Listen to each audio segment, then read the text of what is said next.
Hello, good evening. Hello, good evening. How are you? I am doing great. Thank you so much for asking. How are you doing? Yeah, I'm doing fantastic. And how was the day? Oh, day is going good. Pretty good. What about you?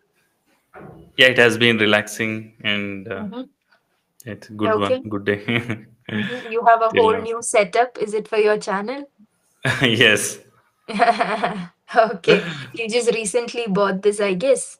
yes, very Okay. recently. So, what was the purpose of buying this and not using your earphones? Uh, just because of clarity. Okay. Yeah, when I use earphones, when I'm using earphones, I'm getting some disturbance, Okay. Okay. and the output is not that much clear. Okay. So So that's that's what made me to buy this product. okay. Great. Yeah, how Yes. is my So voice now? Is it clear very for you? audible, very Is it audible. very audible? Yes. Very clear. There's a lot of clarity. It's good. No Yeah. harm. Right. Thank you. So, what do you want to do today? Is there any particular topic in your mind or anything? Yes. Okay. We'll discuss about idioms. Idioms. Okay. Yes, idioms. Mm-hmm. Why are idioms important for speaking fluently in English? What is So, their role? Yeah. it is an advanced vocabulary when you use idiom. So it basically polishes your language and makes the other person feel that you know a lot about the language and you are very fluent in the language. That's the whole purpose of using idioms. So why idioms today? Yeah, in last session, you taught me a new idiom under the weather, under the Okay. weather. Mm-hmm. So, just, I focused on that from that session only. Mm-hmm. So, especially coming to the learners, in learners' point of view, we Okay. just think, we just try to speak and we just try to understand what opponent Okay. is speaking. And Mm-hmm. we just want to speak English, that's it, and we don't want to use a fancy vocabulary, and Mm-hmm. we just want to speak English, a simple English. Mm. Okay. Yes. So So is idiom still important in English, a normal English? mhm. Yeah, Yeah. So is idioms are again idioms there was a really glitch. important? Yeah, there was a glitch, yes. Are idioms really important is your question, right? Yes, So idioms, it is not necessary yes. for simple language. I wouldn't say it's very compulsory for simple usage of the language. But when it comes to idioms, they people use idioms basically to make the language feel a little bit more richer, right? Okay. To be more expressive, right? And also, but if it's richer or more expressive also, but it is more like a natural way. You're using it in more of a natural way. Say for example, the one which I told you in the last class, I think it was I was feeling under the weather, Yes. right? Yeah. So the thing with idioms is that most of the idioms don't, when we say, it doesn't show the literal meaning of it. It has an outside meaning or an inside Yes. meaning. The one which I told where where I said I was feeling under the weather, it basically, if you take into the literal sense, it means that the weather is not treating you well, Yes. right? But it has an inside meaning which says that I'm not feeling well. It's not the weather, but it's the person that who's not feeling well. Most of the idioms are like, but there are still idioms which have the literal meaning of it also. Uh, an example for that would be, mm, I'm not getting any examples as such now to show the literal meaning, but then some common idioms I think you would have heard: break the Yes, these ice. break the ice, and one more thing, it's raining cats and dogs. So Yes, cat, yes. rats and cats. Something is that. Cats and dogs. Cats and Yes, dogs. cats and dogs. Yeah. Yeah, so if you take the literal meaning of it, it means that cats and dogs are raining. Yeah. That's the meaning that. But in when we use it, so that's why it makes it richer. See, not many people know the meaning of it, and not many people use idioms.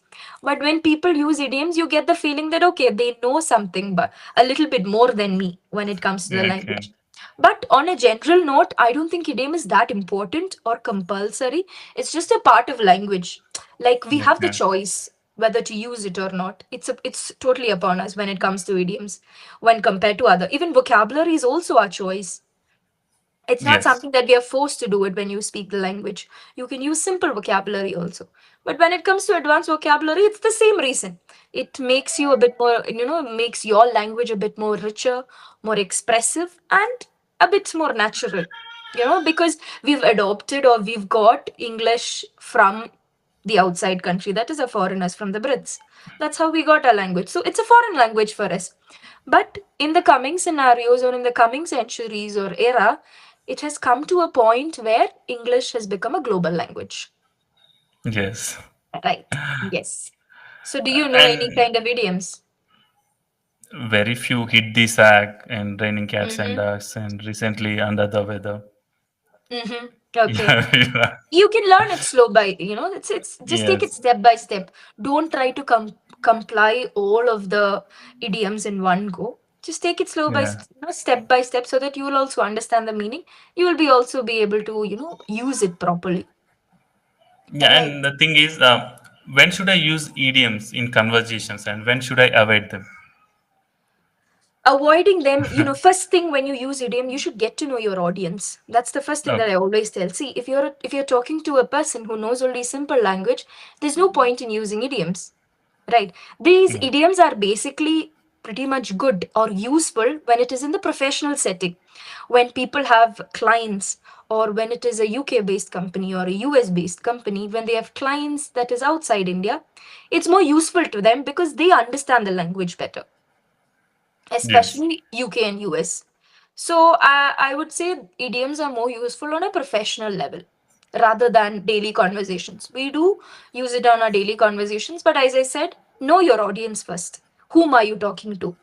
Accordingly, I'm not trying to Yes. degrade anybody, but because you need to, when you communicate, the whole purpose is so that you should understand what I'm trying to say and I should understand what you're trying to say. So understand that Yes. scenario, and that's why I always tell my learners to get to know the audience first and then move on with your idioms. Right. Can you teach me some common idioms Mm. that are useful in everyday conversations? Sure, very Everyday much, very Yeah. much. So one I told you is break the ice. That Break is the when ice. say, for example, I'll give you a situation for that. You're working in a company and a new joinee comes, a fresher comes in. Yes. So to make him or her comfortable, you try to break the ice. That is, you try to make them comfortable. Yeah, so that's the Making meaning of break the conversation. ice. Yes. Basically, to start a conversation in a social setting, to make the person comfortable. Right. So Yeah. that is one. Another one is once in a blue moon. Have you heard of once in a blue moon? Yes. Yeah. I heard it. Once in a blue moon means uh, it's a rare Yes. thing, and monthly Yes. It's twice something like that you that. do very rarely. Say, for example, I Rarely. talk to Naveen once in a blue moon. Means we don't have a constant interaction, but once in a while, we make sure we have a conversation. That's the Yes, I meaning of watch movies once in a blue moon. I watch yes. movies. Yes, Yes. exactly. Yeah. Or I watch movies at the theaters once in a blue moon. Yeah, at So the it suggests theaters. that when you rarely go to the theater and watch it. You basically prefer OTT platforms. Another one would be a blessing in disguise. A That's a very blessing in common. disguise. It's a very Yes. common idiom that people use. That is how the way of telling it is basically, see, when you're in a difficult situation, okay, and you know that something is going to happen. You can predict what's going to happen, and you're sure that something bad is going to happen. But when you're getting into that situation, all of a sudden the situation changes into a very good situation or a Good. positive situation Good. for you. That's the meaning of blessing in disguise. Without you expecting, something good will come to you. No, Right. great. Yes. Another thing, I think you would have heard this, a piece of cake. A piece of cake. Yes, I know. Yeah. It's a very easy task, right? Yes. Something that is very easy. For Something. example, Something. I can say English is a piece of cake for me. So that means Yes. I'm very confident with that language. Right. Another Yes. thing is a cup of tea. A cup of tea. Yeah. Yeah, Uh, it's not my cup of tea. it's not my cup of tea. Exactly. Yes, yeah, I heard. Yes. I So heard. if you say it in a negative way, that means it is not your thing. But if you Yes. say, okay, English is my cup of tea, means I'm a person who's passionate about English or who finds comfortability in English. Yes. Right. I'll give you one more. It is not very common, but it is used. It's called spill the beans. Spill the wheels. Beans, beans. Beans. Okay. Yeah. Beans. So it basically means to reveal a secret. Reveal a secret. Okay. Yeah. So basically, maybe when somebody is coming in for, you've planned a surprise for that person, and then all of a sudden that person comes in. Your video is stuck. I think there's some glitch. Yes. Again. Yes. Yeah. So Yeah. You're basically, saying something. maybe Yeah. for, yeah. So spill the beans. I can give you an example for that. You've arranged a surprise party for somebody. Okay. But for that, somebody goes and tells that person by mistake that you are Okay. having a sub. So that's something that is related to that. So maybe you can say Rahul spilled the beans to Rekha about her surprise party. Means she revealed a secret that she should not Yes. know. Right. Yes. So how many idioms did we learn today? Five. Okay. Can you name those? Yes. Piece of cake. Mm-hmm. Uh, cup of tea. It's not my cup of tea. Yes. And one more thing. Something you said. First one. To make somebody comfortable in a social situation. Yes. Break the ice. Yes. Very good. Breaking the ice. Three. Mm-hmm. Then something that Um. happens rarely. Yeah. Once in a blue moon. Yes. And the Four. last one, when you are expecting something bad and all of a sudden something good happens. Yes. That is not catchy. It's not catchy. Yes. Just imagine this. See, when But when when you expect something bad and you get something good, it's like a blessing. blessing. Okay? Yeah. But then you can add something to it, blessing in disguise. That means you were not expecting it, but somehow Yes. it came as a blessing for you. Just think Yeah. it like that, try to Blessing connect in it. disguise. A Yes. blessing in disguise. Great. Yes. I Yes. So do you have learned any questions five. related to idioms? Yeah, I have. How can I practice using idioms naturally without sounding forced? Okay. See, that is also something that you have to practice on. Because I wouldn't ask you to use all these idioms all of a sudden. Okay. Yes, I think your video was stuck. Yes. Yeah. Okay. So, Yeah. talking about how to bring it in a natural way, when you've learned an idiom, don't try to use it fast. As in, all of a Okay. sudden, when you learn idioms, you will try to find situations where you can use it. That's the problem. In that case, it becomes a forcing method. But then, you should make sure you know the idiom, but at the same time, it should come according to the situation. So for that, I Yeah. would say a lot of practice is important. Or say, for example, if somebody says, okay, we're talking about sports, okay, and then you're fond of sports, all of a sudden we start talking about basketball. So I'll be like, oh, basketball is a piece of cake for me. I pretty Yes. much, and it's my cup of tea. Y- So Yes. just try to relate it to situations, try to get to know the situations, and then use it accordingly. Don't just use it just for the sake of using it. Like see, idioms is similar to using advanced vocabulary. Sometimes we use Yes. advanced vocabulary like we are forced to use advanced vocabulary. So, the same way, try to take it as something that's going to come out naturally. Don't let it make you force and come out. Right? Yeah. Sure. Yes, yes, And one more thing. sure. How do idioms differ between formal and informal conversations? There is Formal no and informal. differentiation. As far as Okay. I know, as far as I am concerned, from my knowledge, I'm not sure. That's why I'm telling you this. It doesn't matter if it's formal or informal. Idioms can be used in both situations, is what I have learned. But just for your clarification or just to confirm it, just research it once more. Or in the next class, Sure. I will research it and tell you. Sure. Right? And So what are the mistakes beginners usually make when using idioms? I would never suggest idioms for a beginner. First thing. Oh, yes, Never great. suggest idioms for a beginner. Look, idioms are also called as advanced vocabulary. Okay. It's under the category of advanced vocabulary, because if we start using, without gaining confidence, without gaining fluency in the language, I don't think there's a point in going to advanced vocabulary. So it's Okay. always good to stick on to the confidence and fluency part in the beginning stage. And like I said, go to vocabulary as a last resort of your learning towards the language. Right. Sure. Yes. Anything else? Yeah, that's it for That's it. idioms. Yes. Great. Okay. So Naveen, shall I give you a topic to talk about? Sure. Yes. So the topic is failure. Okay. You Failure. can, yeah, Failure. you can tell me anything related to that.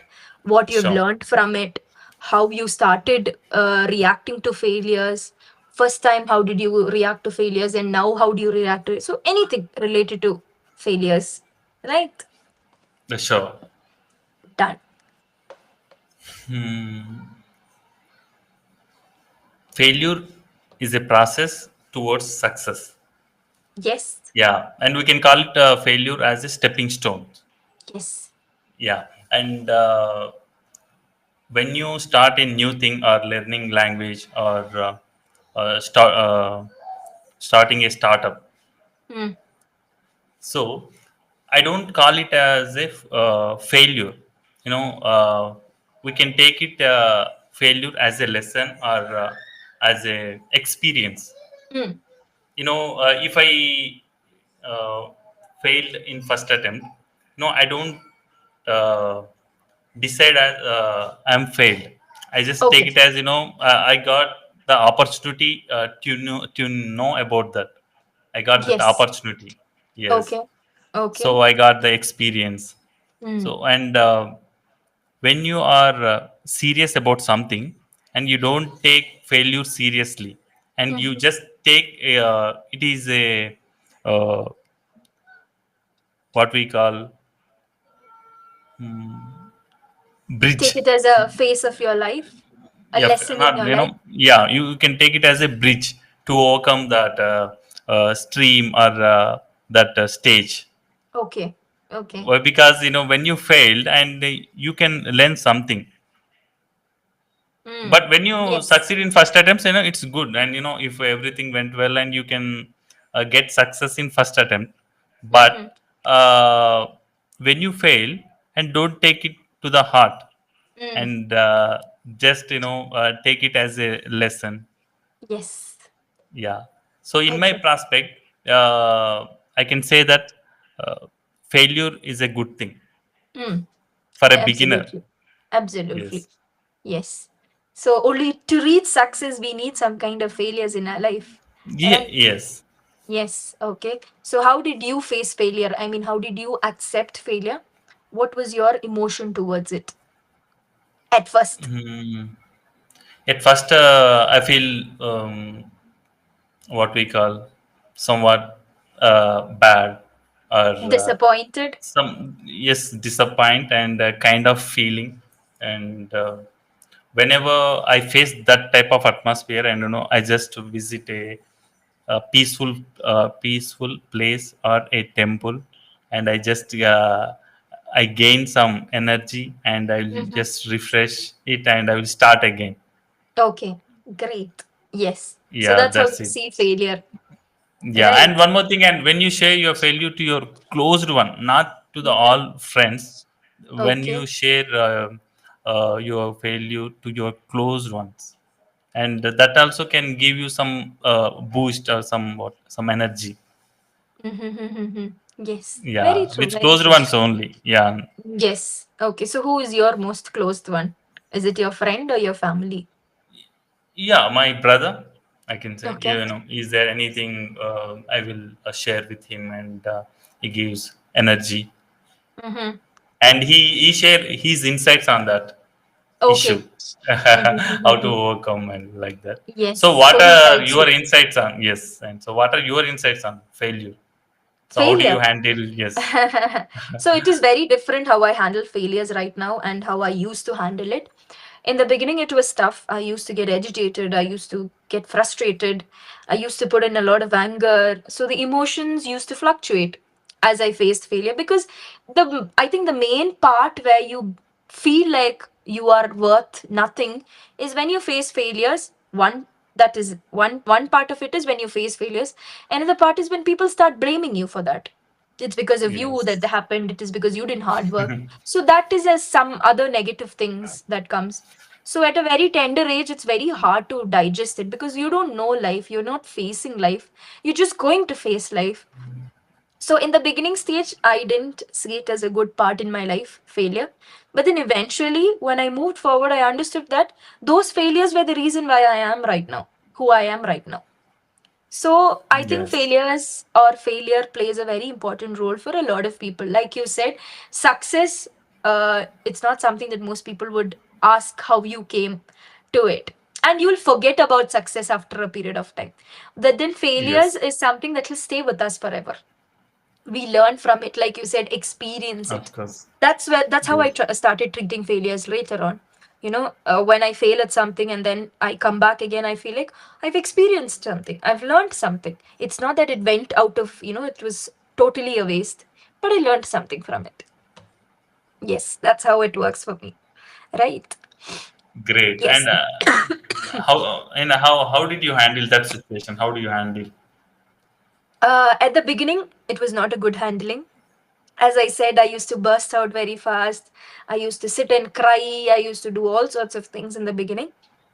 But then, eventually, as you grow up, you get to know yourself. You get to know where you have to control yourself, where you have to pull out yourself. So I think I learned to control myself a lot in that situation. And to an extent, like you said, when I share it to somebody, especially closed ones, I feel a sort of relief in myself. But not my many people have that. Some people find it, they want to keep it Yes. to themselves. But I'm not that person. I want somebody with me to console me, to motivate me to an extent. But I think I've said it in one class